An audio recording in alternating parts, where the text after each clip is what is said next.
हरियाणा में चुनावी बिसात बीत चुकी है। बीजेपी और कांग्रेस दोनों ही दलों के सियासी दिग्गज चुनावी मैदान में उतर चुके हैं। दोनों दलों के दिग्गज नेता सीएम नायब सिंह सैनी और भूपेंद्र सिंह हुड्डा ने अपने अपने नामांकन को भरा है और दोनों ही नेता जीत का दावा करते दिखाई दिए हैं। बीजेपी से तो नायब सिंह सैनी ही सीएम का चेहरा है, लेकिन कांग्रेस अब भी बिना सीएम के चेहरे के आगे बढ़ रही है।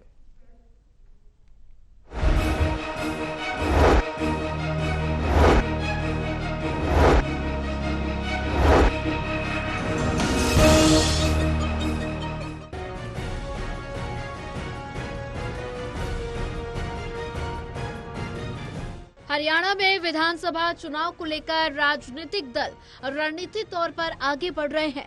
हरियाणा में चुनावी समीकरण की बात की जाए तो इस चुनावी रण क्षेत्र में जहां एक तरफ बीजेपी और कांग्रेस के बीच कांटे की टक्कर देखने को मिल रही है, तो वहीं चुनावी मैदान में गठबंधन के साथ उतरी सियासी पार्टियां भी चुनौती देती नजर आ रही है।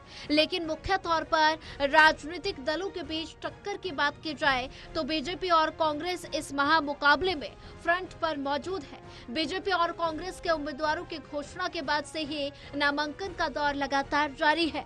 चूंकि 12 सितंबर तक ही नामांकन की आखिरी तारीख है, लिहाजा नामांकन की प्रक्रिया तेजी से चल रही है और इसी कड़ी में दोनों ही पार्टियों के दिग्गज नेताओं ने नामांकन दाखिल करने की प्रक्रिया को पूरा कर लिया है। लाडवा से बीजेपी के दिग्गज उम्मीदवार और प्रदेश के मुख्यमंत्री नायब सिंह सैनी ने मंगलवार को अपना नामांकन दाखिल कर दिया। नामांकन के दौरान केंद्रीय मंत्री और हरियाणा के पूर्व सीएम मनोहर लाल भी मौजूद रहे।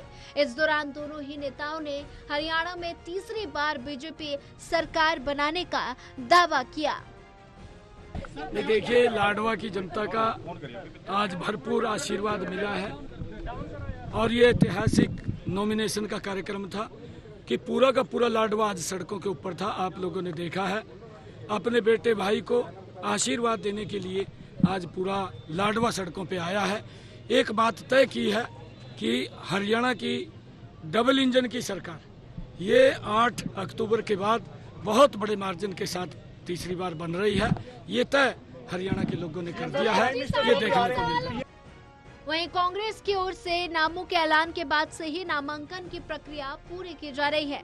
सांपला किलोई से कांग्रेस के उम्मीदवार और दिग्गज नेता भूपेंद्र सिंह हुड्डा ने अपना नामांकन दाखिल कर दिया है। इससे पहले पूर्व सीएम हुड्डा ने अपने आवास पर पत्नी आशा हुड्डा और बेटे दीपेंद्र हुड्डा और बहू श्वेता हुड्डा के साथ हवन पूजन किया, जिसके बाद वो नामांकन भरने के लिए पहुंचे। और इस दौरान भूपेंद्र हुड्डा ने नामांकन के बाद दावा करते हुए कहा कि मुकाबला भाजपा और कांग्रेस के बीच है और जनता ने कांग्रेस को वोट देने का फैसला किया।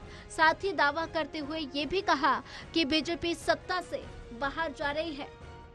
देखिए, चुनाव लड़ चुके, हर बारी नामांकन होता है और लोग आशीर्वाद देते हैं। लोगों की सेवा करना हमारा फर्ज है। जिस नियत से हम राजनीति में आए, हमारा परिवार यही है, जनसेवा के लिए। तो ये मेरे को मौका दिया है लोगों ने, जितनी भी हो सकेगी जनसेवा करेंगे। पूरे हरियाणा की जनता को है कि मैं सारे हरियाणा में घुमा हूँ।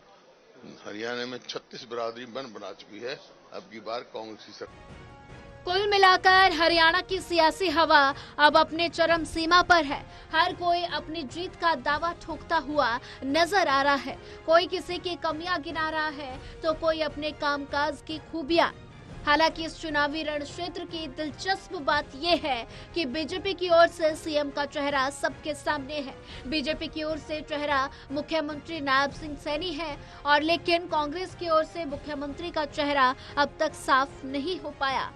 दावे तो हर कोई कर रहा है, पर बिना सीएम चेहरे के चुनाव के लिए जीतना कांग्रेस के लिए काफी चुनौती भरा साबित हो सकता है। बीजेपी इसे कांग्रेस की कमजोर कड़ी के तौर पर इस्तेमाल कर सकती है। हालांकि आखिर में किसके दावे और किसका पलड़ा भारी है, ये तो 8 अक्टूबर को परिणाम ही साबित कर पाएंगे। Haryana desk, total news.